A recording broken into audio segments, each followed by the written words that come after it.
अस्सलाम वालेकुम। मेरा नाम डॉक्टर मुख्तार है। आज मैंने बात करनी है डेविएटेड नेज़ल सेप्टम के बारे में। ये जो नाक के अंदर हमारे सेप्टम होती है, जो दो नथनों के दरमियान होती है, तो इसे टेढ़ी नाक भी अक्सर औक़ात बोला जाता है। तो इसकी लोकेशन अक्सर औक़ात क्या होता है कि इधर उधर हो जाती है, जिसकी वजह से क्या होता है, नेज़ल ऑब्स्ट्रक्शन हो जाती है, मतलब हमारा नाक बंद हो जाता है। तो इसकी कुछ जो आम वजूहत है उनमें से ये हो सकता है बचपन में अगर कोई ट्रामा हुआ है तो ये अपनी जगह से हिल जाती है, मतलब ये डिसलोकेट कर जाती है। या फिर कोई बचपन पैदाइशी तौर पे इसकी जो है डेवलपमेंट वो अच्छे तरीके से नहीं हो सकी, कोई डेवलपमेंटल एरर आ गया तभी ये अपनी जगह से डिसलोकेट कर जाती है। या फिर ये फैमिलीज़ के अंदर अक्सर औक़ात ये रन कर रहा होता है। अब इसकी जो अलामात में है, ये तो सम टाइम आपको पता चल जाता है। बाहर से जो नाक होता है वो टेढ़ी होता है, तो आपको पता होता है कि ये मतलब जो हमारी सेप्टम है तो ये अपनी जगह पे नहीं है। उसके अलावा इसमें जो और अलामात में आ सकता है, वो जो आपके सूंघने की हिस्स है वो इससे थोड़ा सा मुतासिर हो सकती है।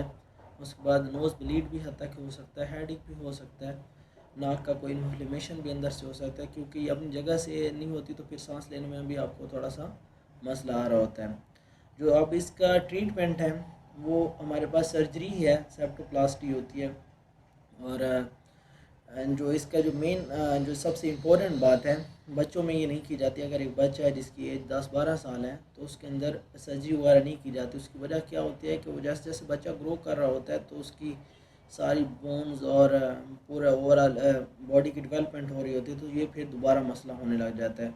तो ये लेट टीन्स में किया जाता है, जैसे 17 साल के बाद या 18 साल के बाद सेप्टोप्लास्टी या SMR ये प्रोसीजर्स होते हैं, ये किया जाता है। उनसे फिर इसकी रीअलाइनमेंट की जाती है। वो जो ये सेप्टम होती है ये थोड़ी सी डिसलोकेट की जाती है, इसको इंसिजन दे के उसको रीअलाइनमेंट करके क्लोज़ कर दिया जाता है, जो इंसिजन होता है।